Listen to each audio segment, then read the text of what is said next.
Every story has a moment that changes everything, and today, we're about to discover it. Baltimore, Maryland.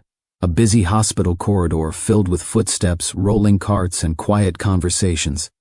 Patients waited outside examination rooms. Nurses hurried past with medical charts.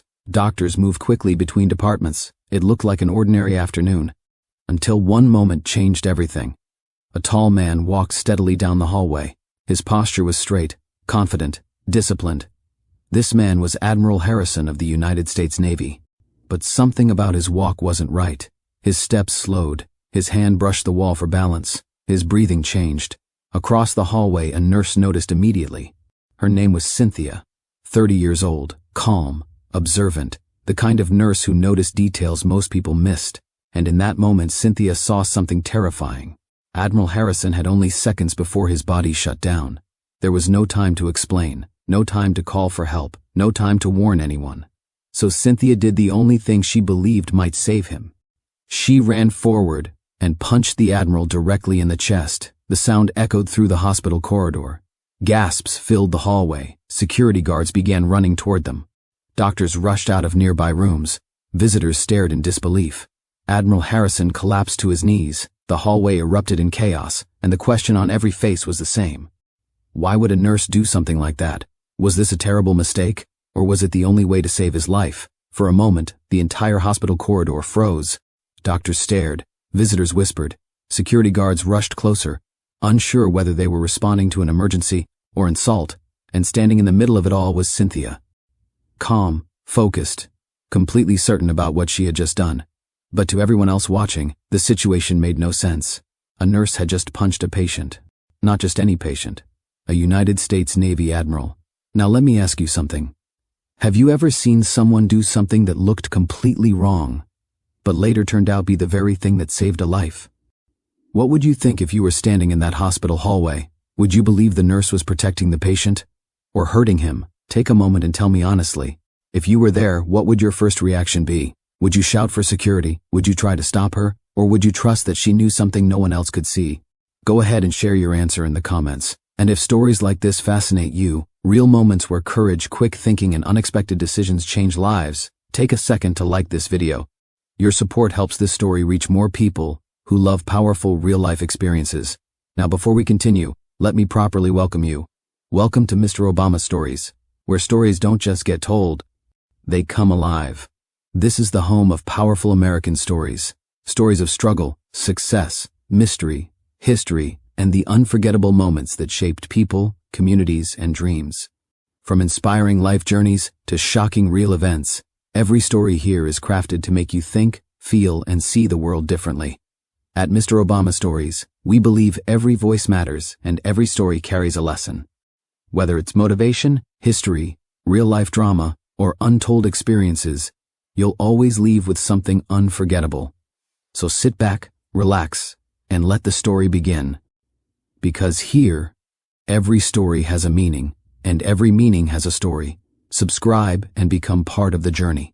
Now let's return to that hospital corridor in Baltimore. Cynthia stood only a few feet away from the man she had just struck.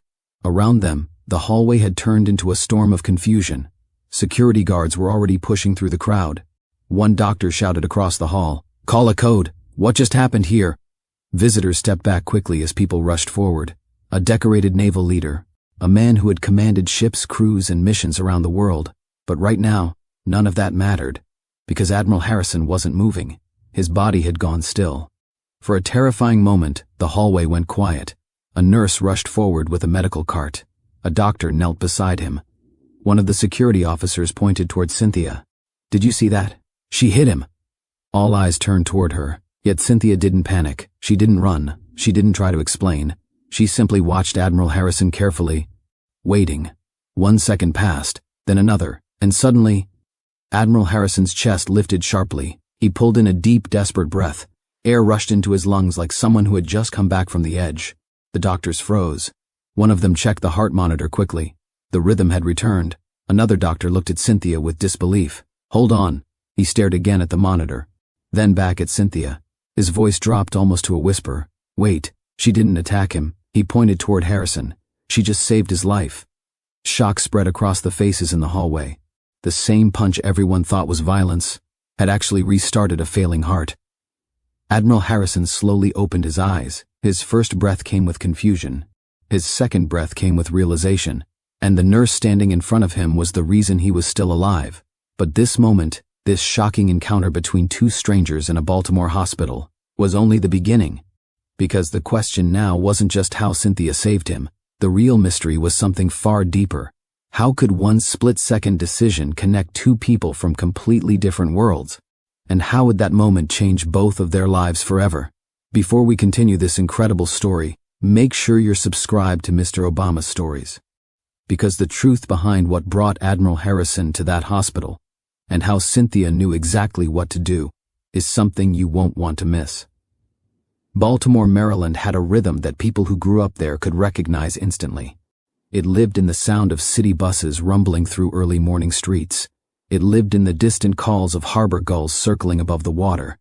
It lived in the quiet conversations between neighbors standing outside brick row houses that had witnessed generations grow up and move forward. For many people, Baltimore was simply a city. For Cynthia, it was home. She grew up in West Baltimore, in a neighborhood where people rarely kept their doors closed for long, and where everyone seemed to know the stories of the families living nearby. Life there wasn't perfect. Some days were difficult. Some families struggled to make ends meet. Some streets showed the wear of time. But what the neighborhood lacked in wealth, it made up for in connection. Saturday mornings carried a familiar energy. Music floated from open windows while neighbors washed their cars with buckets of water and garden hoses. Children raced bicycles along the sidewalks, while someone nearby shouted reminders to be careful crossing the street. In the afternoons, basketballs bounced on cracked pavement, while groups of teenagers argued about who had the best jump shot. And as evening arrived, folding chairs appeared on the sidewalks like clockwork. Older women sat together fanning themselves, while talking about everything happening in the community. They discussed church events, family news, and sometimes friendly debates about whose cooking deserved the most praise. If someone unfamiliar walked through the neighborhood, it didn't take long for someone to notice. A curious voice would call out from across the street, "Baby, where you headed? You look lost." And before the person could even answer, someone would already be pointing them in the right direction. That was the kind of neighborhood Cynthia grew up in. A place where people paid attention to one another. A place where kindness traveled faster than gossip. Cynthia learned early that community meant more than living near someone. It meant caring when someone was struggling. It meant celebrating when something good happened. It meant showing up when someone needed help. Much of that lesson came from the person who shaped Cynthia's life more than anyone else, her grandmother. Cynthia's grandmother was known throughout the neighborhood for two things, her cooking and her wisdom. Neighbors often stopped by just to chat with her for a few minutes on the front porch. She had a warm smile and a calm voice that made people feel comfortable sharing their worries. When Cynthia was younger, she spent countless afternoons sitting beside her grandmother on the porch steps, watching the world move slowly down their street. Those afternoons became quiet lessons about life. Her grandmother never rushed those conversations. Sometimes they talked about school, sometimes they talked about family, sometimes they simply watched the neighborhood together in comfortable silence. But every once in a while, her grandmother shared a sentence that stayed with Cynthia long after the conversation ended. One afternoon, when Cynthia was about 10 years old, she'd asked a question many children eventually ask. "Grandma, why do people help strangers?" Her grandmother leaned back in her chair and smiled softly. "Because one day," she said, "you might be the stranger who needs help." Cynthia thought about that answer for a long time. Another evening, when a neighbor had gone through a difficult time, Cynthia watched her grandmother quietly deliver a warm meal to their door. When Cynthia asked why she did it, her grandmother simply said, "Life will knock on your door with trouble sometimes, but baby, don't forget to open the door. It's kindness too." Those words stayed with Cynthia. They became something she carried with her through every stage of her life. As she grew older, the lessons of her neighborhood shaped the way she saw the world.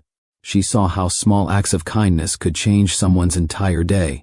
She saw how strong people became when they supported each other, and she learned something important about people. Everyone carried a story. Sometimes those stories were joyful, sometimes they were painful. That understanding slowly became part of Cynthia's personality. She became the friend who listened when others needed to talk, the classmate who helped someone struggling with schoolwork, the neighbor who checked on older residents during difficult weather. Even as a teenager, Cynthia showed a calm presence that made people trust her easily. Teachers noticed it, friends noticed it, family members noticed it. But perhaps the person who understood it best was her grandmother. One afternoon while they were preparing dinner together, her grandmother watched Cynthia carefully measuring ingredients for a recipe. "You pay attention to people," her grandmother said. Cynthia looked up from the kitchen counter. "What do you mean?" Her grandmother nodded toward the window where neighbors were walking past outside. "You notice when someone is having a hard day. You listen when people talk. You care when someone needs help." Cynthia shrugged slightly. "I guess." Her grandmother smiled knowingly. "That's a gift." Cynthia didn't think much about those words at the time. To her, paying attention to people felt natural. But as the years passed, those small habits slowly began shaping the direction of her future. Because sometimes the qualities that define our lives begin long before we realize what they mean. And in Cynthia's case, the lessons of kindness, awareness, and compassion that started on a quiet Baltimore street would one day lead her into a hospital hallway where a single decision would save a life. But that moment was still years away. At that time, Cynthia was simply a girl growing up in West Baltimore, learning how powerful kindness could be when someone chose to act. The summer Cynthia turned 16 began like any other summer in West Baltimore. The mornings arrived warm and bright, sunlight stretched across the row houses lining the streets, and the sound of early traffic blended with distant voices from neighbors beginning their day. Inside Cynthia's home, the smell of breakfast filled the kitchen. Her grandmother believed that mornings should begin with real food and real conversation. No one was allowed to rush out of the house without sitting down for at least a few minutes. That morning was no different. Cynthia sat at the kitchen table finishing a piece of toast while her grandmother moved slowly between the stove and the sink. "You've got summer classes starting next week, right?" her grandmother asked. Cynthia nodded. "Yeah, just a few. I want to get some credits early." Her grandmother smiled approvingly. "That's good. Planning ahead makes life easier later." Cynthia leaned back in her chair. "You always say that. And I'm always right," her grandmother replied with a playful grin. They both laughed. Moments like that were simple, but they meant everything to Cynthia. The kitchen had always been the center of their home, a place where stories were shared and lessons quietly passed from one generation to another. Her grandmother reached for a glass near the sink, but suddenly she stopped moving. The glass slipped from her hand. It shattered against the floor. Cynthia looked up instantly. "Grandma?" Her grandmother's hand gripped the edge of the counter as her body swayed. Then she collapsed. The sound of her hitting the floor echoed through the kitchen. For a split second, Cynthia froze. Her mind struggled to process what had just happened. "Grandma!" She rushed across the room and knelt beside her. Her grandmother's eyes were closed. Her breathing was shallow. Panic flooded Cynthia's chest. She grabbed the phone from the counter and dialed for emergency help with shaking hands. "My grandmother collapsed," she said quickly. "Please hurry." The operator's calm voice guided her through the next few minutes. "Stay with her. Help is on the way." Those minutes felt longer than any Cynthia had ever experienced. She held her grandmother's hand, whispering softly, "Please wake up, please." Outside, the distant sound of sirens slowly grew louder. Then flashing lights reflected through the front windows. Paramedics rushed through the door carrying medical equipment. They moved with speed and focus. One checked her grandmother's pulse, another prepared a stretcher. Cynthia stepped back, watching with wide eyes as professionals took control of the situation. Everything moved quickly. Her grandmother was carefully lifted onto the stretcher. Within moments they were heading toward the ambulance waiting outside. "Can I come?" Cynthia asked desperately. One of the paramedics nodded. "Of course." The ride to the hospital felt unreal. The ambulance lights reflected across the passing buildings, while machines monitored her grandmother's condition. Cynthia sat quietly beside the stretcher, holding on to the rail while fear settled heavily in her chest. When they arrived at the hospital, nurses and doctors were already waiting. The emergency doors opened, and the medical team rushed her grandmother inside. Cynthia followed until a nurse gently stopped her near the waiting area. "Doctors are going to take care of her," the nurse said softly. "You can wait right here." Cynthia nodded, though her hands were still trembling. The waiting room felt painfully quiet compared to the chaos that had just happened. Minutes stretched into what felt like hours. Other families sat nearby, each dealing with their own worries. Cynthia stared at the floor, replaying the moment her grandmother collapsed. She felt helpless. For the first time in her life, she didn't know what to do. Then someone sat beside her. It was a nurse. She wore a simple hospital uniform and carried a calm presence that immediately made the room feel less overwhelming. "You're Cynthia, right?" the nurse asked gently. Cynthia nodded. The nurse rested a reassuring hand on her shoulder. "Your grandmother is strong," she said. "Right now the doctors and nurses are doing everything they can to help her." Cynthia looked up. "Is she going to be okay?" The nurse answered honestly but kindly. "She's in the best place she could be." That simple sentence eased some of the fear inside Cynthia. They sat quietly for a moment. The nurse stayed there beside her, offering comfort without rushing away to other tasks. And in that moment Cynthia noticed something remarkable. While she felt scared and powerless, the medical staff around her seemed calm, focused, confident. They moved through the hospital halls with purpose, helping people who were frightened, injured, or uncertain about what would happen next. For the first time, Cynthia understood something clearly. These nurses weren't just doing a job, they were guiding people through the most difficult moments of their lives. The nurse beside her eventually stood up. "I have to get back to my shift," she said, "but someone will update you soon." Before leaving, she squeezed Cynthia's shoulder gently. "Your grandmother is lucky to have someone who cares this much." Cynthia watched her walk away. Something about that moment stayed with her. Later that evening, a doctor came to the waiting room with good news. Her grandmother was stable. Relief washed over Cynthia like a wave, but even after the fear faded, one thought stayed in her mind. She remembered the calm voice of the nurse who had comforted her. She remembered how the medical team had moved with confidence during the emergency. And she realized something important. When people faced their most frightening moments, nurses were often the ones standing beside them. That night, as Cynthia finally sat beside her grandmother's hospital bed, she made a quiet decision. One day she wanted to be that person, someone who stayed calm when others felt afraid, someone who knew how to help when lives depended on quick thinking and compassion, someone who could walk into a room filled with fear and bring hope with her. Cynthia didn't announce that decision to anyone. She simply carried it forward. And over the next several years, that promise slowly guided every step she took toward becoming a nurse. Years passed after the day Cynthia sat in that hospital waiting room. The promise she made beside her grandmother's hospital bed slowly shaped the direction of her life. School became more serious. Her focus sharpened. While many of her friends explored different paths after graduation, Cynthia stayed committed to the goal she had chosen quietly years earlier.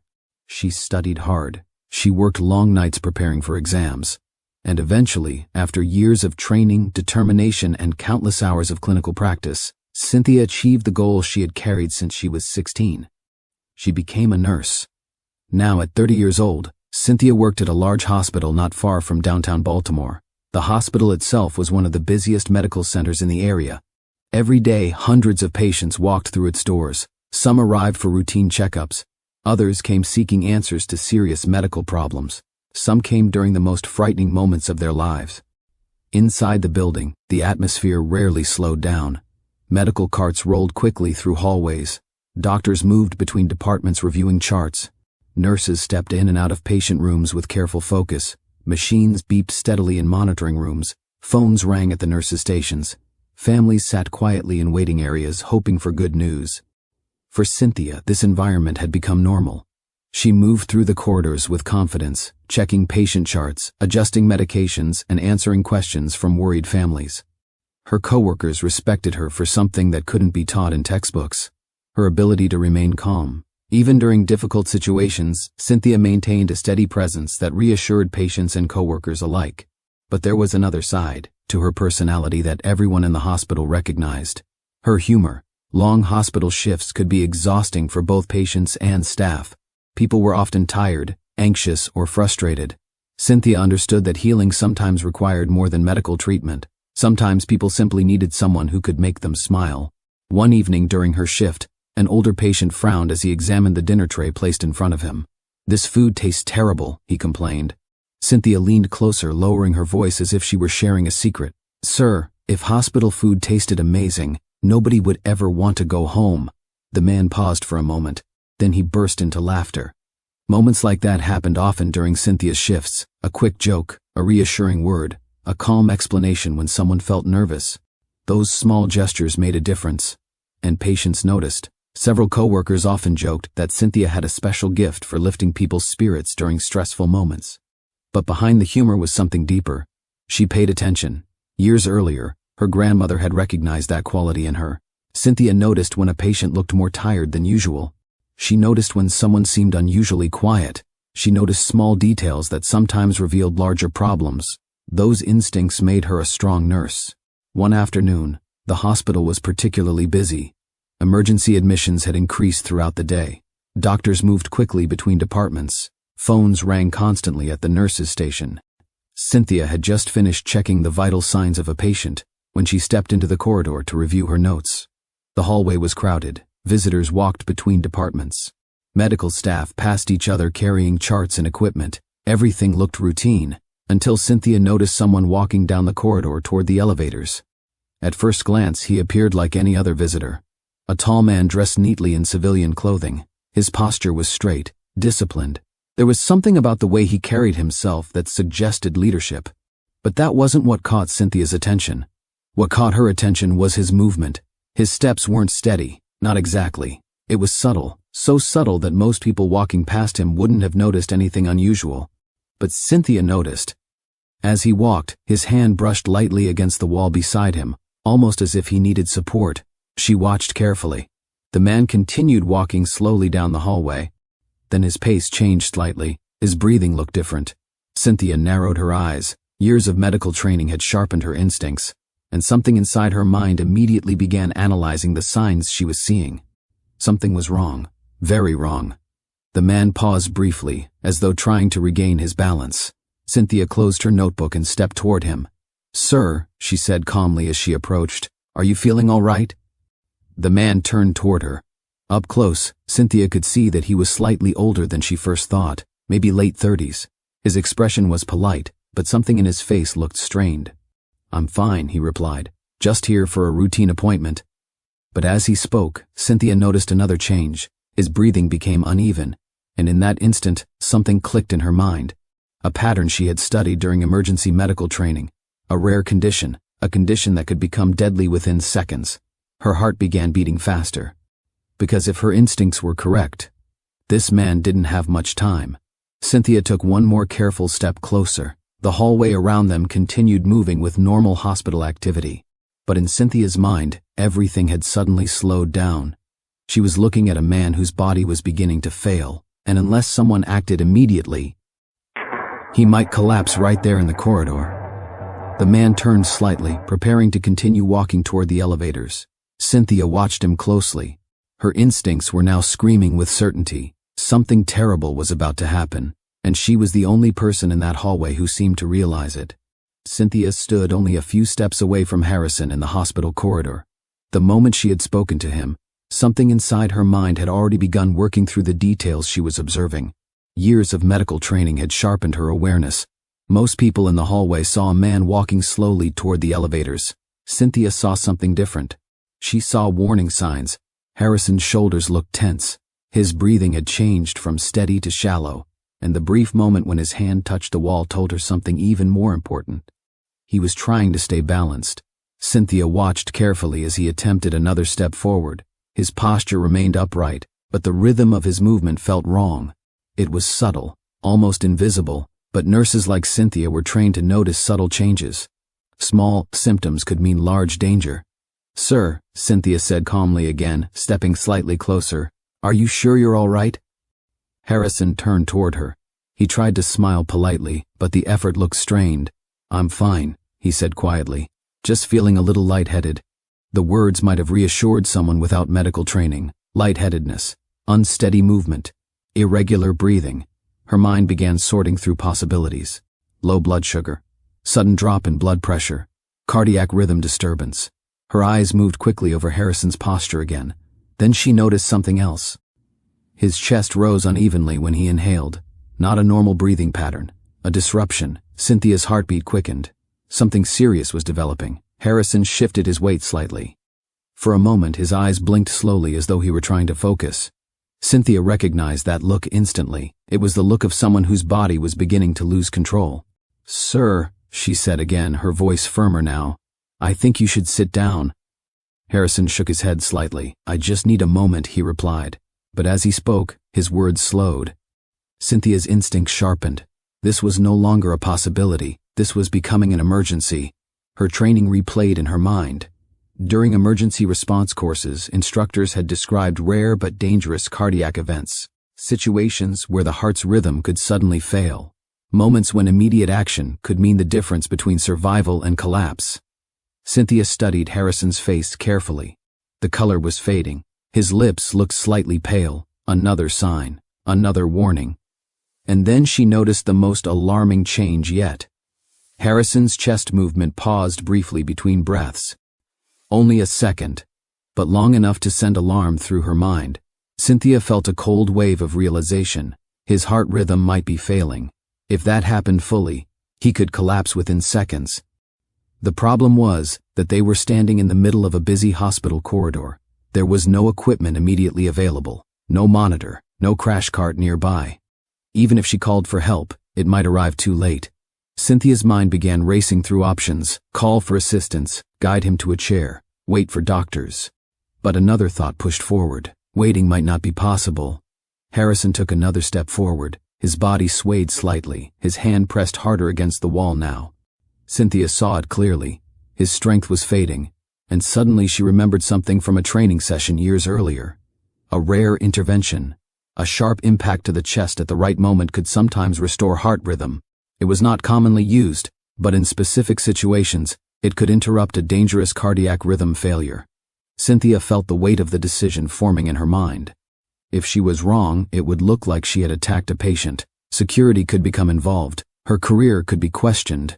But if she hesitated and the condition worsened, Harrison might collapse before help arrived.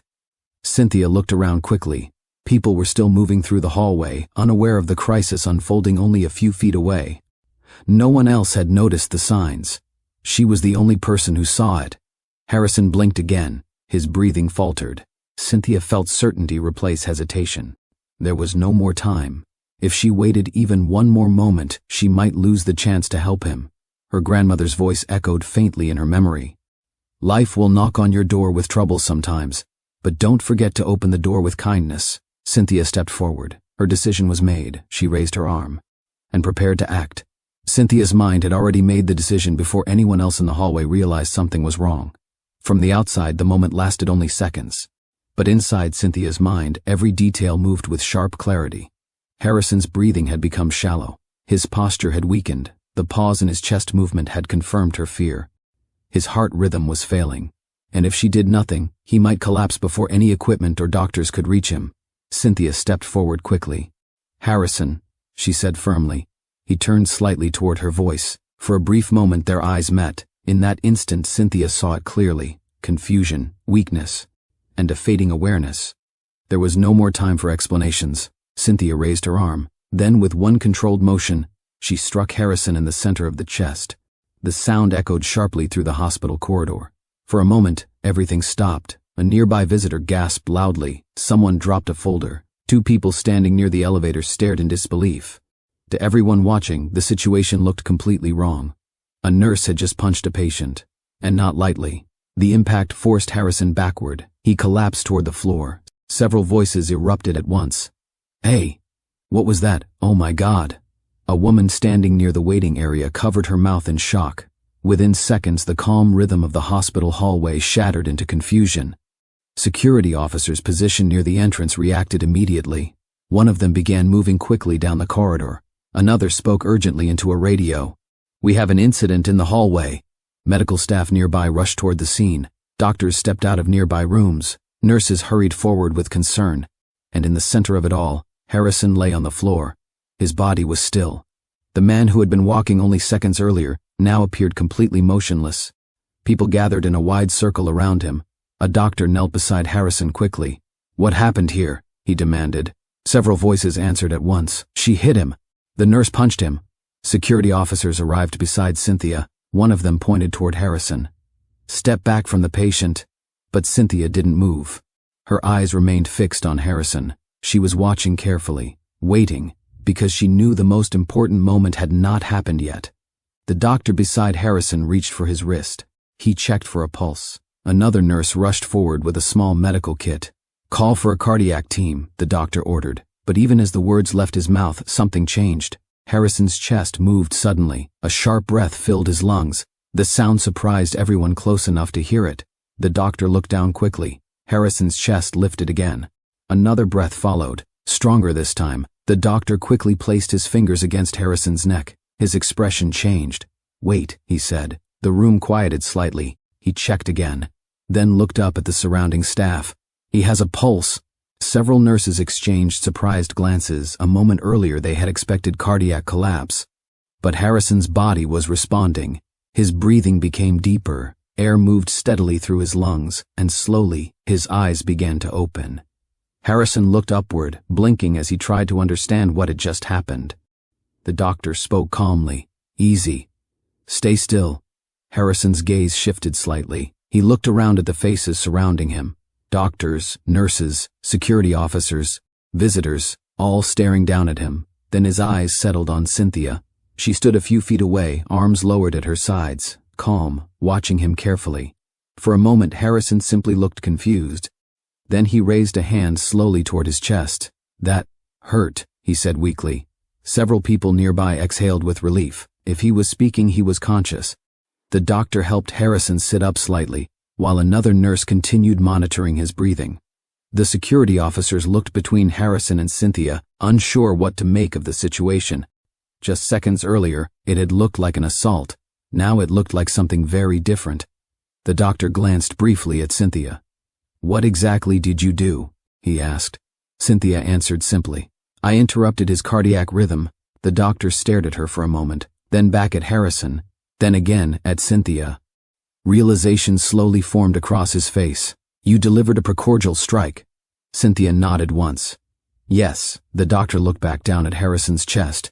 Then at the monitor another nurse had quickly connected. The heart rhythm appeared stable, strong, consistent. The doctor stood slowly. A quiet understanding spread through the small group of medical staff gathered around them. The strike had worked. The same action that had shocked everyone in the hallway had just restarted a failing heart. Meanwhile, Harrison continued breathing steadily as he tried to process the situation. He looked again toward Cynthia. "You punched me," he said slowly. Cynthia tilted her head slightly. "Yes." A small smile appeared on Harrison's face despite the confusion surrounding him. "Well," he said quietly, "that's a new experience." A few nearby staff members laughed softly, releasing the tension that had filled the hallway. But the moment was far from over. Because what had just happened would soon lead to a deeper explanation, one that would reveal exactly how close Harrison had come to losing his life, and why Cynthia's quick decision had changed everything. The hospital corridor slowly began returning to order. Only minutes earlier, the hallway had been filled with confusion and raised voices. Now the atmosphere shifted as medical staff focused on Harrison's condition. Two nurses carefully helped him onto a portable stretcher. The doctor who had first checked his pulse walked beside them as they moved him toward a nearby examination room. "Let's get him monitored," the doctor said calmly. Security officers stepped aside as the stretcher rolled past. Several visitors who had witnessed the incident continued whispering to one another, still trying to understand what they had just seen. A nurse punching a patient in the middle of a hospital hallway was not something anyone expected to witness. But the fact that the patient was now breathing normally changed the entire situation. Cynthia followed behind the medical team as they entered the examination room. Inside, the environment shifted immediately into focused medical activity. One nurse attached heart monitoring leads to Harrison's chest. Another checked his blood pressure. The doctor studied the monitor closely as the machine displayed the rhythm of Harrison's heartbeat. Steady, strong, stable. The doctor exhaled slowly. "That's a good rhythm," he said. Harrison leaned back slightly against the raised hospital bed, still recovering from the shock of the experience. He touched the center of his chest again. "I definitely felt that," he muttered. One of the nurses gave a small smile. "I imagine you did." The doctor turned toward Cynthia. For a moment he simply studied her. Then he asked the question everyone in the room had been thinking. "How did you know?" Cynthia crossed her arms calmly. "His symptoms." The doctor nodded slightly, inviting her to continue. Cynthia spoke with the steady tone of someone explaining a medical observation. He showed signs of sudden cardiac rhythm failure, the dizziness, the uneven breathing, the loss of balance. She glanced briefly toward Harrison, and the pause between breaths. The doctor considered her explanation. "That's not an easy condition to recognize in real time," he said. Cynthia shrugged slightly. "I saw the pattern." Another doctor who had entered the room looked at the monitor and then toward Cynthia. You used a precordial strike. Cynthia nodded once. Yes. The second doctor raised his eyebrows. That technique isn't used very often anymore. I know, Cynthia replied. But in that moment it was the only thing available. The room grew quiet for a moment. Everyone present understood what that meant. There had been no equipment nearby, no defibrillator, no immediate cardiac team. If Cynthia had hesitated even a few seconds longer, Harrison might have collapsed before medical support could reach him. The first doctor finally spoke again. Well, it worked. Harrison looked between the doctors and Cynthia. So let me understand this, he said slowly. My heart was about to stop. The doctor nodded. That's correct. And she hit me. Cynthia folded her arms casually. Yes, and that fixed it? The doctor smiled slightly. In very simple terms, yes. Harrison leaned back against the bed, absorbing the information. For a moment he simply stared at the ceiling. Then he looked back at Cynthia again. You saved my life. Cynthia tilted her head. Technically, Harrison chuckled softly. Technically? Well, she replied. Technically, I also punched a patient in the middle of the hallway. A few of the nurses laughed quietly. The tension in the room finally began to ease. Harrison shook his head slowly, still smiling.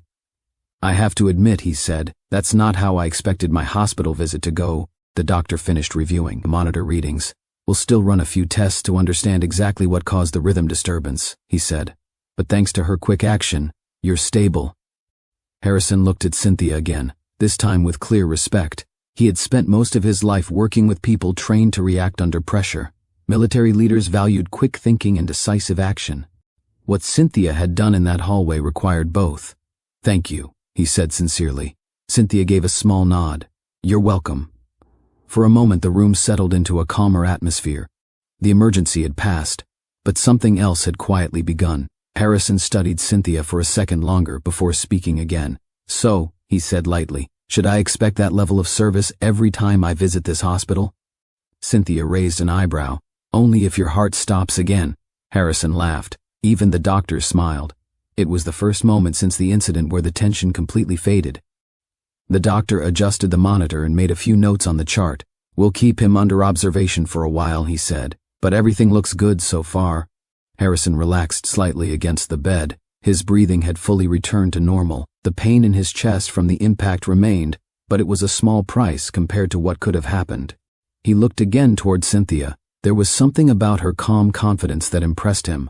Most people would have panicked in that situation. She had acted, and because she acted, he was still alive. Before Cynthia stepped out of the room to return to her duties, Harrison spoke once more. You know, he said with a small grin, most people introduce themselves with a handshake. Cynthia paused at the doorway. Well, she replied, most people don't stop breathing in hospital hallways. That made him laugh again. And just like that, the strange moment that had started with chaos ended with something unexpected. A connection between two strangers. Before we move forward in this story, tell me something in the comments. If you were standing in that hospital corridor and saw a nurse strike a patient like that, what would you have thought was happening? Would you assume it was a mistake? Share your thoughts below, because the moment you just witnessed was only the beginning of a story that would soon take both Cynthia and Harrison in directions neither of them expected. The hospital returned to its usual rhythm within a few hours. Patients continued arriving. Doctors moved between departments reviewing charts. Nurses resumed their routines, checking monitors and assisting families. To anyone walking through the building that evening, the day might have looked ordinary. But among the hospital staff, something unusual had happened, and news about it was spreading quickly. It started quietly. Two nurses discussing the hallway incident near the supply room. A doctor mentioning it during a short break, a security officer explaining what he witnessed to another colleague. Within a few hours, almost everyone working that shift had heard the same story. A nurse had punched a patient in the hospital corridor, and somehow, that punch had saved his life. At first the story sounded unbelievable, but the more people confirmed the details, the more it turned into the most talked about moment in the hospital that week. By the next morning, Cynthia noticed the difference immediately. As she walked into the nurse's station to begin her shift, two co-workers looked up at her with amused expressions. Well, look who's here, one of them said. Cynthia raised an eyebrow. What? The other nurse leaned against the counter, smiling. You know exactly what. Cynthia sighed softly. Oh no. Yes, the nurse replied with a laugh. The hallway story. Cynthia placed her bag under the desk and picked up a patient chart. I didn't think it would become a headline. Well, the first nurse said, when someone punches a Navy admiral in the middle of the hospital, people tend to remember it. Cynthia shook her head slightly. I didn't punch him because I wanted attention. We know that, the nurse said quickly, but it's still the most exciting thing that's happened here in months.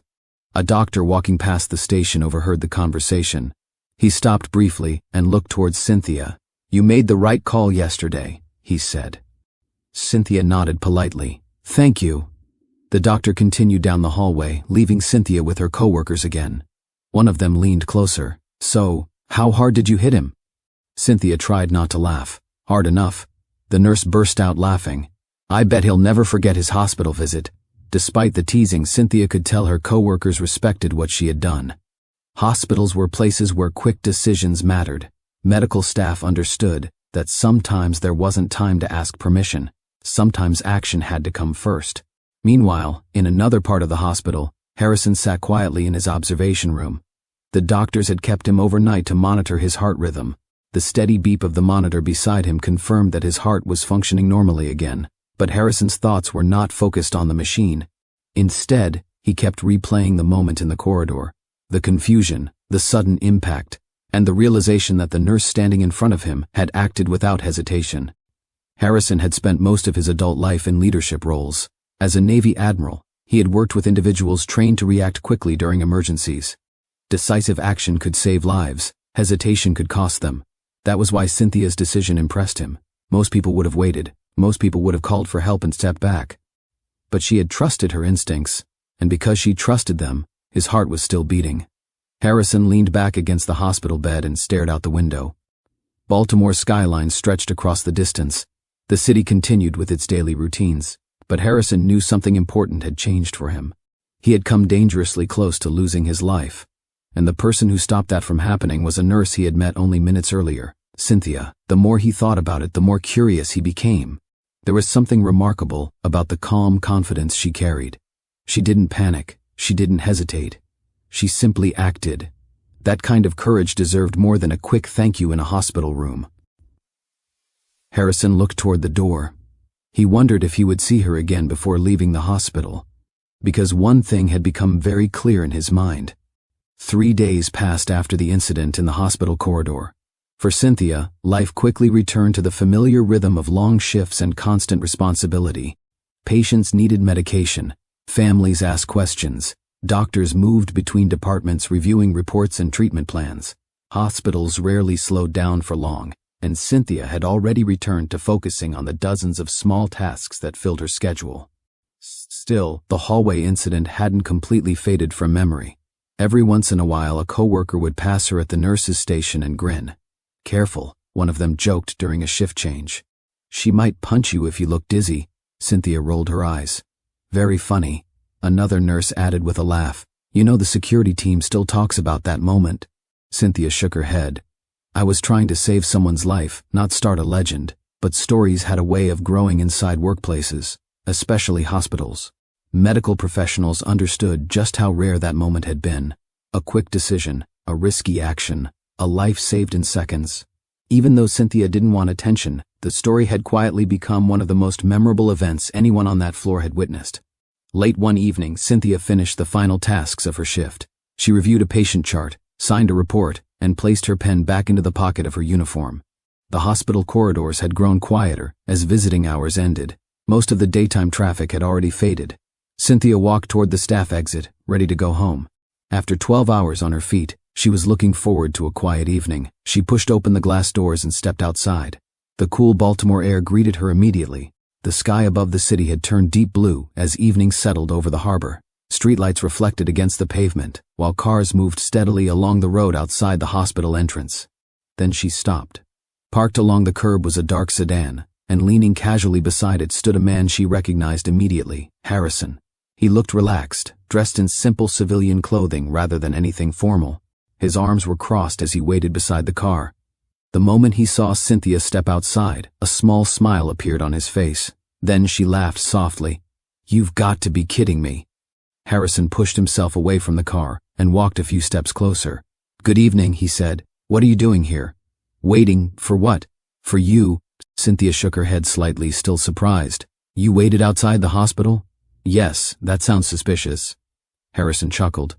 "I promise it's less dramatic than it looks." Cynthia studied him for a moment. "You were discharged yesterday, right?" "That's correct. And you came back?" "Yes." Cynthia raised an eyebrow. "Why?" Harrison leaned lightly against the side of the car again. "Because I realized something." Cynthia waited. He continued. "When someone saves your life, a quick thank you in a hospital room doesn't seem like enough." Cynthia tried to hide a smile. "You already thanked me." "I know. So what are you doing here now?" Harrison paused for a moment. Then he said simply, "I wanted to take you to dinner." Cynthia blinked. "Dinner?" "Yes." She looked around briefly at the quiet street, then back at him. "You came back to the hospital to invite me to dinner?" Harrison nodded calmly. "That's correct." Cynthia laughed again. "You're persistent. I've been told that before." She considered the situation for a moment. Part of her was amused. Another part of her was surprised by how sincere he seemed. "You realize this is unusual, right?" she said. "Probably. And I did punch you." "Yes, you did." Cynthia smirked slightly. "Most people wouldn't ask someone who punched them to dinner." Harrison shrugged. "Most people don't save my life first." For a moment, neither of them spoke. The quiet evening air settled around them. Cynthia studied him carefully. There was something genuine about the way he spoke. No arrogance, no pressure, just simple gratitude. Finally, she sighed. "Well, I guess dinner is safer than another hospital corridor."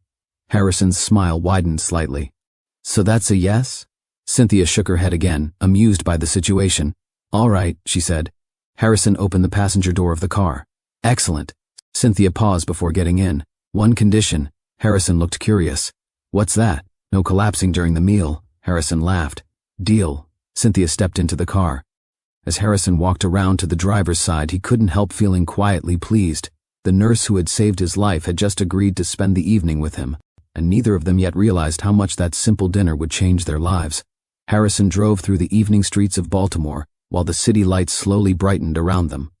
Traffic moved steadily along the harbor roads. Restaurants and cafes glowed warmly behind glass windows as people gathered for dinner after long workdays. Inside the car, the atmosphere felt surprisingly relaxed. Cynthia looked out the window as they passed familiar streets. "You didn't ask where I wanted to eat," she said. Harrison glanced over briefly. "I figured I'd surprise you." "That's a risk," Cynthia replied. "Why?" "Because if the food is terrible, I already know how to stop your heart again." Harrison laughed.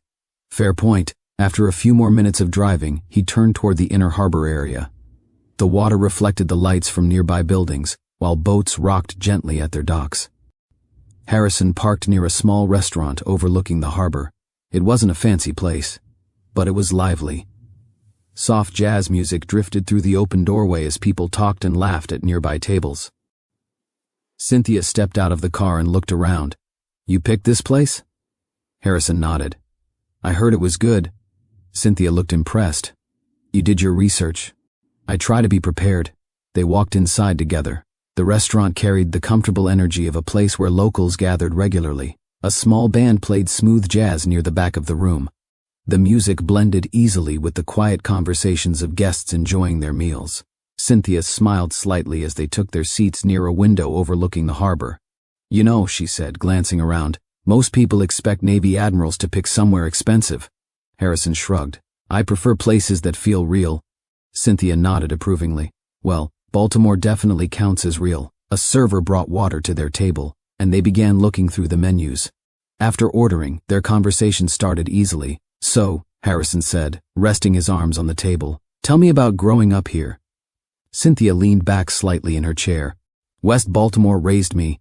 "What was it like?" She thought for a moment. "Loud," she said with a smile. "Loud. Music playing from someone's house.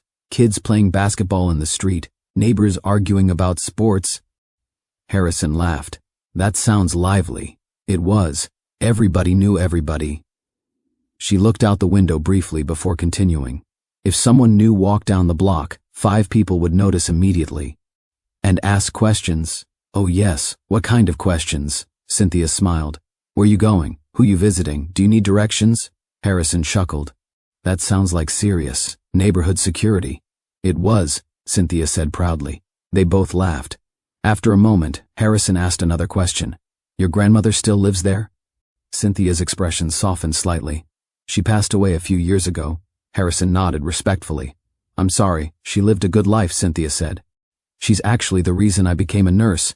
Harrison listened carefully as she described the day her grandmother collapsed in their kitchen and the experience of sitting in the hospital waiting room as a teenager. That moment stayed with me, Cynthia said quietly. I watched the nurses working and realized I wanted to help people the same way. Harrison nodded slowly. That makes sense. What about you? Cynthia asked. How did you end up commanding ships? Harrison smiled slightly. It started when I was young. With boats? With discipline, he said. My father believed structure builds strong character.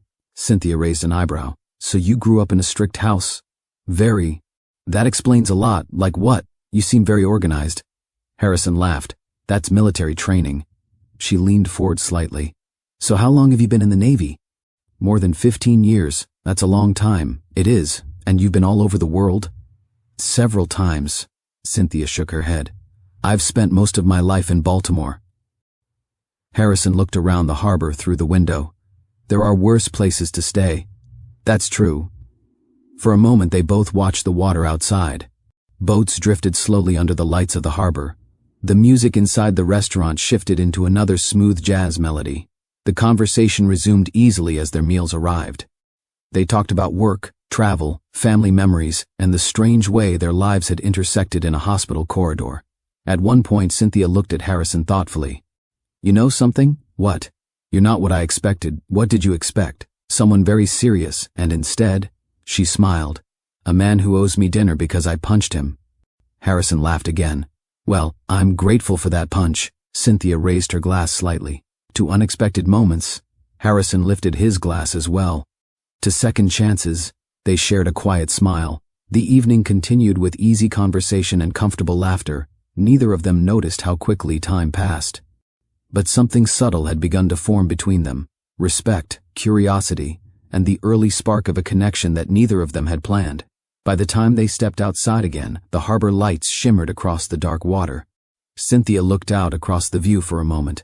You know, she said softly, that hospital hallway turned out to be a strange place to meet someone. Harrison nodded. Strange, he agreed. But I'm glad it happened. Cynthia looked at him and smiled. And somewhere between the laughter, the stories, and the quiet harbor lights, two people from very different worlds had started building something neither of them expected. The dinner by the harbor was supposed to be a simple gesture of gratitude. At least that was how it began. But after that evening, something unusual happened. Cynthia and Harrison kept meeting again. At first the meetings were casual, a short dinner after Cynthia finished a long hospital shift, a quick cup of coffee before Harrison returned to meetings related to his medical follow-ups. Neither of them planned the pattern. It simply developed on its own. A few days after their first dinner, Harrison sent Cynthia a simple message. Are you working tonight? Cynthia responded a few minutes later. Just finished. Hungry? She smiled when she read the message. Always. That evening they met at another small restaurant not far from the harbor. The conversation picked up easily, as though they had known each other longer than a few days. Cynthia told stories about her hospital shifts. Some were serious, others were unexpectedly funny. You would be surprised how many patients pretend to follow their diet instructions, she said one evening. Harrison raised an eyebrow. Pretend? One man promised he stopped eating sweets, and the nurses found a chocolate bar hidden under his pillow. Harrison laughed. That's dedication. Or poor planning, Cynthia replied. Their conversations flowed naturally. And the more time they spent together, the more comfortable the atmosphere between them became. Sometimes they met for dinner. Sometimes they walked along the harbor afterward, talking while the city lights reflected across the water. Those walks became one of Cynthia's favorite parts of their time together. Hospitals were often loud and stressful environments, but the harbor offered a calm contrast, the quiet movement of boats, the steady rhythm of people passing along the walkway. During those walks, their conversations often turned more personal. One evening, Harrison asked, "Do you ever regret choosing nursing?" Cynthia shook her head immediately. Never, even after the difficult days, especially after those days. Harrison looked curious. Why? Cynthia rested her hands on the railing overlooking the water. Because sometimes the worst moments remind you why the job matters. She turned slightly toward him. When someone walks into the hospital scared and leaves feeling better, that matters. Harrison nodded slowly. That sounds similar to military service. How so? You spend years preparing for situations where people depend on you. And when those moments happen, you hope you're ready. Cynthia smiled. Well, I guess we both work in jobs where hesitation isn't a good option. That's true. Their shared understanding created a quiet bond between them. Both of them had spent their careers making decisions under pressure. Both understood responsibility. Both understood sacrifice. Over time, their meetings became something neither of them expected. Not just dinners, not just conversations, but genuine comfort. There were evenings when Cynthia finished a difficult hospital shift and felt emotionally exhausted. Those were the nights when Harrison's calm presence helped her relax. And there were moments when Harrison spoke about the weight of command in the Navy, the responsibility of making decisions that affected hundreds of sailors. During those conversations, Cynthia listened carefully, the same way she listened to her patients, the same way her grandmother had once listened to neighbors on their front porch. One night, as they walked slowly along the harbor path again, Harrison stopped and looked out toward the water. You know something? He said. What? If someone had told me 2 weeks ago that I would be spending evenings walking around Baltimore with a nurse who punched me, I wouldn't have believed them. Cynthia laughed. That's fair, Harrison smiled, but I'm glad it happened. Cynthia looked toward him. So am I. Neither of them said anything for a moment. But the silence felt comfortable, the kind of quiet that only exists when two people trust each other's presence. Their connection had grown gradually, through conversations, through shared experiences, through moments of laughter and reflection, and neither of them yet realized that their growing friendship was about to face its most difficult test, because Harrison had been keeping something important to himself, something he hadn't yet told Cynthia, a truth about his health that could change everything. Over the following weeks, the routine between Cynthia and Harrison continued to grow stronger. They met after her shifts whenever their schedules allowed.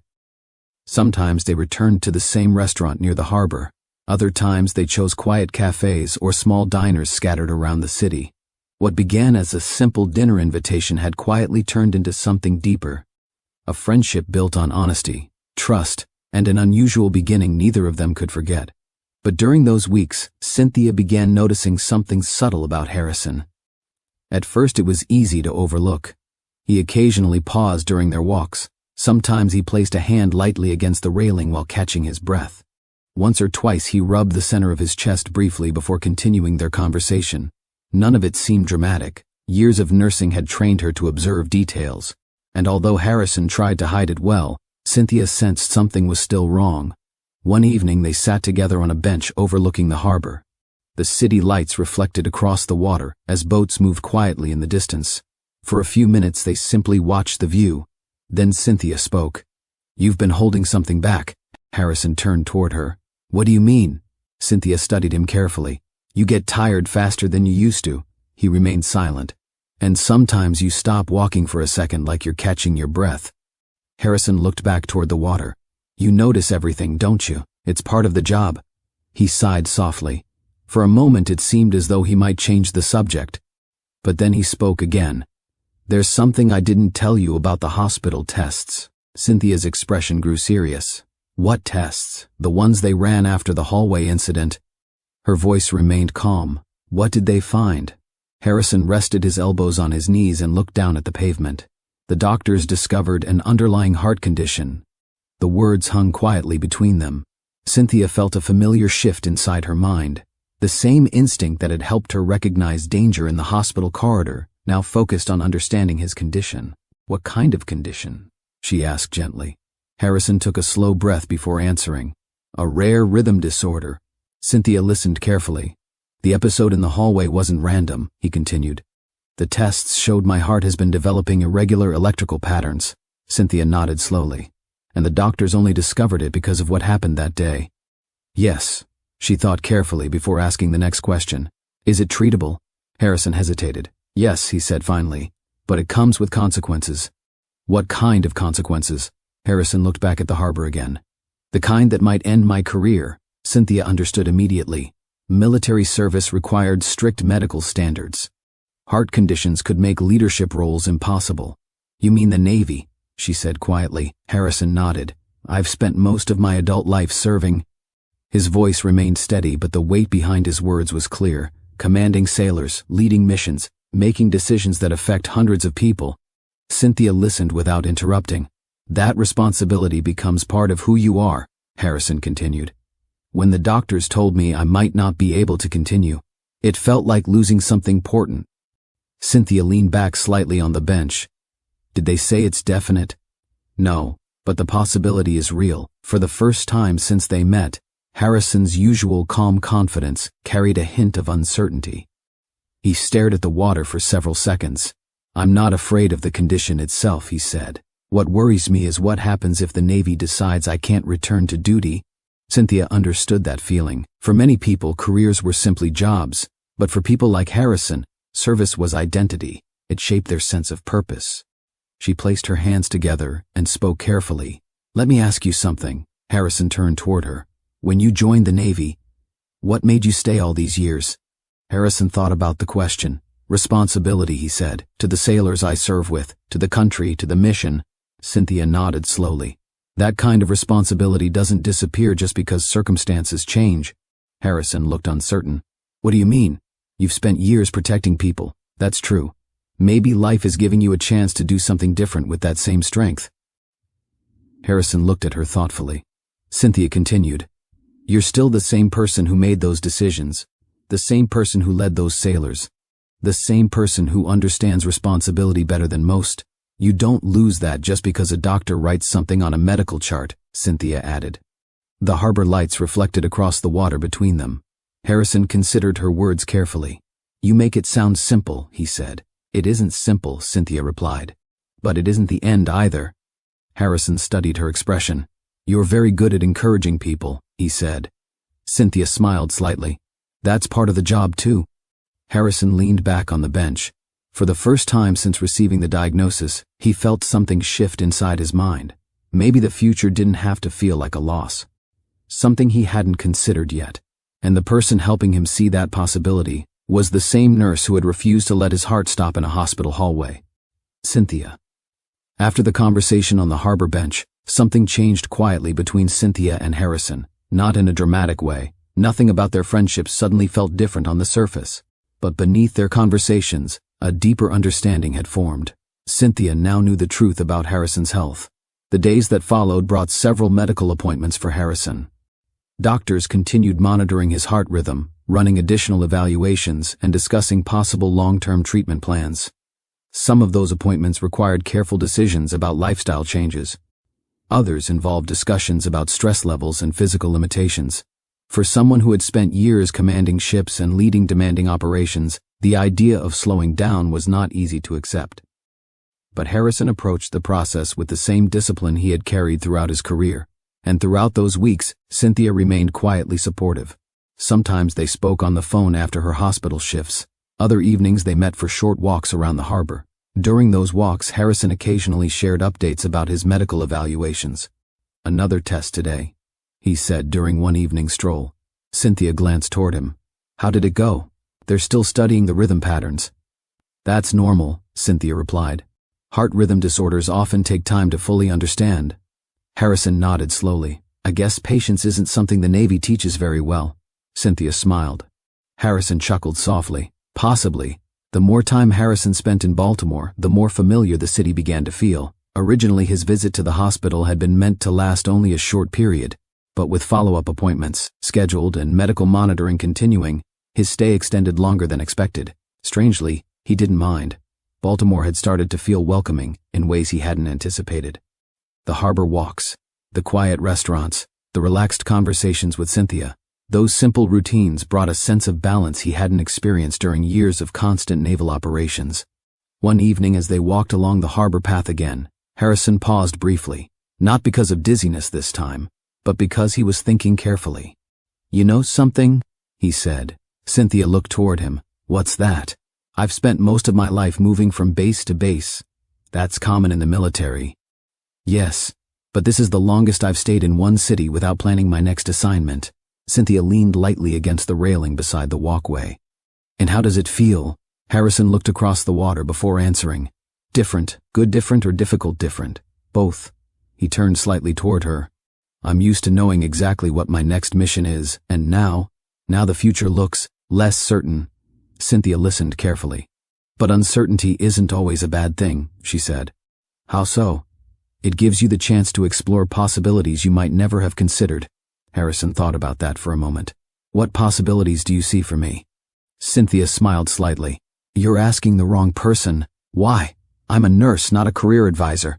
Harrison laughed quietly. But you understand people. That's true. She looked toward the water again.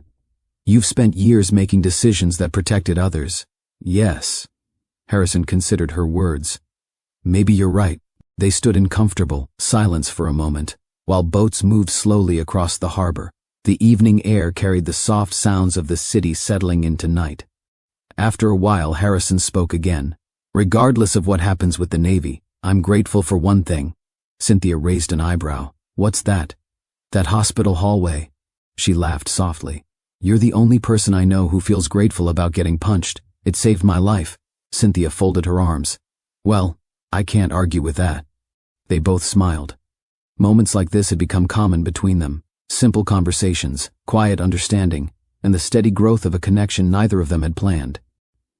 As the evening continued, Harrison looked at Cynthia with genuine appreciation.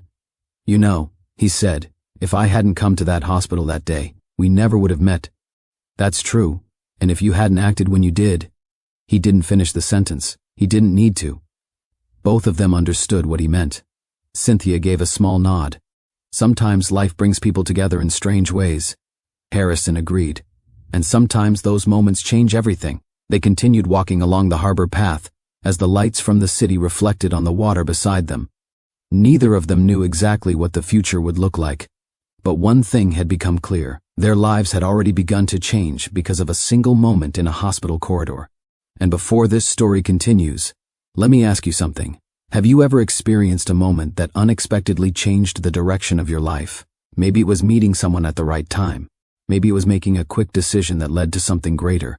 Share your experience in the comments.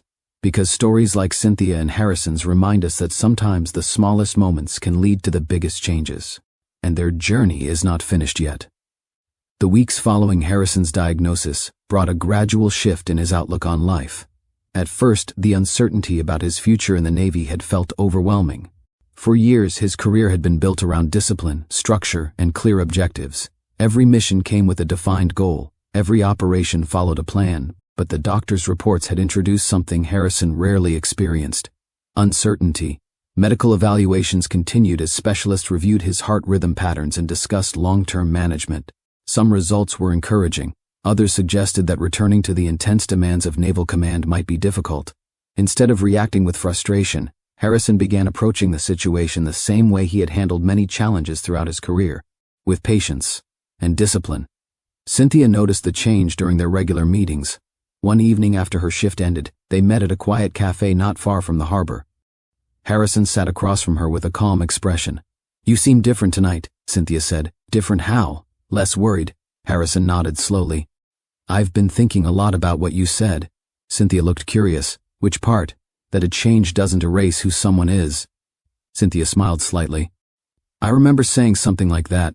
Harrison leaned back in his chair. For weeks I kept focusing on what I might lose if my career ends. And now I'm starting to think about what might come next. Cynthia folded her hands together. That sounds healthier. Harrison chuckled. You're probably right. He paused before continuing. I spent years believing that leadership only existed inside the Navy, but leadership is just responsibility in action, Cynthia replied. Exactly. He looked thoughtful. There are many ways to serve people outside the military. Cynthia nodded. Communities need leaders too. Harrison considered that idea carefully. Baltimore had begun to feel familiar in ways he hadn't expected. Originally, his visit to the hospital had been temporary, but with his medical appointments continuing, he had remained in the city longer than planned. And during that time, something had changed. He had discovered a slower pace of life, conversations without urgency, moments where he could simply observe the world instead of constantly preparing for the next mission. And much of that change had come through the time he spent with Cynthia. Their conversations had become one of the most meaningful parts of his days. Cynthia never tried to give grand speeches or dramatic advice. Instead, she spoke with the quiet wisdom of someone who spent her career helping people through difficult moments. That perspective had begun shaping the way Harrison saw his own situation. Later that evening, they walked together along the harbor path. The city lights reflected across the water as people passed by enjoying the evening air. Harrison stopped for a moment. "I've been considering something," he said. Cynthia looked at him. "What's that, in Baltimore?" "Yes." Cynthia looked surprised. "You'd really stay here?" Harrison nodded. "It's starting to feel like a place where I can figure out what comes next." Cynthia smiled softly. "Well, Baltimore has a way of welcoming people who give it a chance. I've noticed." He looked toward her. "And there's another reason." Cynthia raised an eyebrow. "Oh, I've grown used to having someone here who understands what I'm going through." Cynthia laughed lightly. "You mean your personal nurse?" "Something like that." They continued walking slowly. For the first time since receiving the diagnosis, Harrison felt something stronger than uncertainty. Hope. Not the kind of hope built on returning to the exact life he once had, but the kind that grows when someone realizes a new path might be waiting ahead. And standing beside him during that discovery was the woman who had already changed his life once before, Cynthia. As the weeks continued to pass, the routine between Cynthia and Harrison became something steady and familiar. What had started with a single dinner invitation had slowly turned into an important part of both their lives. Cynthia still worked long shifts at the hospital. Some days were exhausting, some were emotionally heavy, but whenever her schedule allowed, she found herself meeting Harrison somewhere along the harbor or at a quiet restaurant nearby. For Harrison, those moments had begun to mean more than he initially realized. After years of constant movement between naval bases, missions, and assignments, life had rarely allowed him to pause and reflect. But Baltimore had given him something unexpected. Time to think, time to breathe, and time to understand how much Cynthia had influenced the direction his life was now taking. One evening, after finishing a particularly demanding shift, Cynthia met Harrison near the same harbor walkway where many of their conversations had taken place. The night air carried a gentle breeze across the water. Lights from buildings and passing boats shimmered across the harbor's surface. Cynthia stretched her shoulders slightly as she approached. 12-hour shift, she said. Harrison smiled. Rough day? Busy day. That usually means rough. Cynthia laughed softly. You're learning. They began walking slowly along the path. For a few minutes they simply talked about her day at the hospital. Patients, unexpected emergencies, the small moments that sometimes brought relief during difficult shifts. Then Harrison said something that made Cynthia pause. You know, he said thoughtfully, I've been thinking a lot about the first time we met. Cynthia glanced toward him. You mean the moment I punched you? Harrison laughed quietly. Yes, that moment. Cynthia folded her arms playfully. Still upset about it? Not at all. Good. Harrison slowed his pace slightly. I was actually thinking about how unusual that moment was. Cynthia nodded. That's one way to describe it. But none of them involved being rescued by a nurse in the middle of a hospital hallway. Cynthia smiled. Well, Baltimore healthcare offers unique experiences. They both laughed. After a moment, Harrison spoke again. If you hadn't noticed what was happening, Cynthia gently interrupted. But I did, yes. And that's what matters. Still, the thought lingered in his mind. That single moment had altered everything. It had not only saved his life, it had also introduced him to someone who had quickly become one of the most important people in his life. They continued walking for several minutes before stopping near the railing. Cynthia leaned against it while looking out across the water. You know something? She said. What? If someone told me a few months ago that my life would include evening walks with a Navy admiral who owes me dinner for punching him, I wouldn't have believed them. Harrison smiled. Life has a strange sense of humor, that it does. For a moment they both stood quietly. Then Harrison said something more serious. That moment in the hospital, it gave me something I didn't expect. Cynthia looked at him. What's that? Perspective. How so? When the doctors told me about the heart condition, my first thought was everything I might lose. That's natural. But now I realize something. What? If that incident had never happened, I might have ignored the symptoms much longer. Cynthia nodded slowly. And that could have been dangerous. Exactly. Harrison looked toward the harbor again. In a strange way, that moment didn't just save my life, it changed it. Cynthia considered his words carefully. Sometimes life needs a powerful moment to make people slow down and see things differently. Harrison smiled slightly. And sometimes that moment comes with a punch. Cynthia laughed. Don't get used to that. I won't. But something about the conversation had shifted. Both of them understood that their connection had grown far beyond a simple friendship formed by chance. The hospital hallway had started their story, but the time they spent together afterward had deepened it into something meaningful. And as they walked through the quiet evening along the harbor, Harrison realized something important. The moment that brought them together had not only saved his life, it had also opened the door to something he hadn't expected to find. Someone who made the future feel less uncertain. Someone who made Baltimore feel like more than just a temporary stop. Someone who had quietly become part of his new path forward. Cynthia. Several weeks passed after that evening by the harbor. During that time, Harrison's life continued adjusting to its new direction. Medical evaluations confirmed what the doctors had suspected earlier. His heart condition could be managed with careful monitoring and treatment, but returning to the intense responsibilities of Naval Command would be difficult. The Navy had been his world for years. The structure, the missions, the sailors who depended on his leadership. Accepting that chapter of his life might be ending was not easy. Yet something surprising happened during that period. Instead of feeling lost, Harrison began discovering a different kind of purpose. Baltimore had slowly become more than a temporary place for medical visits. It had become a place where he felt grounded, a city where life moved with a different rhythm than the strict schedules of naval operations, and a city where someone important was waiting for him at the end of many days. Cynthia. Their friendship had grown stronger with each passing week. What began with conversations over dinner had evolved into something deeper. They supported each other, they listened, they shared stories about their lives, their challenges, and the lessons they had learned from years of serving others.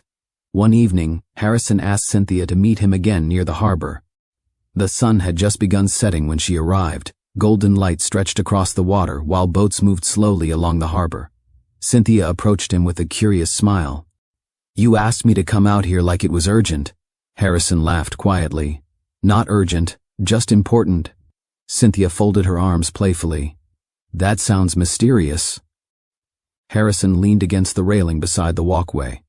For a moment he looked out across the water before speaking. "You know, I've spent most of my life following very clear paths." Cynthia listened. "The Navy gives you direction, purpose, structure, that's true. But over the past few months, everything changed." Cynthia nodded. "I remember." Harrison turned slightly toward her. "When I first learned about my condition, I thought it meant losing everything I had built, and now I see it differently." Cynthia raised an eyebrow. "How so?" "That moment in the hospital forced me to slow down." He paused briefly, to look at life from another perspective. Cynthia remained quiet, allowing him to continue. "And during that time," Harrison said, "I realized something important." "What's that?" "The future doesn't have to look exactly like the past to still be meaningful." Cynthia smiled softly. "That's a good realization." Harrison returned the smile. "And I also realized something else." Cynthia waited. "The person who helped me see that possibility was you." The word settled gently in the evening air. Cynthia looked slightly surprised. "Me?" "Yes." Harrison took a slow breath before continuing. "You didn't just save my life that day in the hospital. You helped me see what life could become afterward." Cynthia looked out across the water for a moment before speaking. "I was just doing my job, maybe." Harrison shook his head. "But what you did meant more than that. You showed courage in a moment when hesitation could have cost everything. And after that, you helped me face the uncertainty that followed." Cynthia felt warmth rise in her chest. Their journey together had been unexpected, but every moment since that hospital corridor had felt genuine. Harrison spoke again. "You once said that sometimes life brings people together in strange ways. I remember. I think you were right." He paused briefly. "Because the moment that should have been the worst day of my life ended up introducing me to someone extraordinary." Cynthia smiled gently. "That's quite a compliment. It's the truth." For a moment neither of them spoke.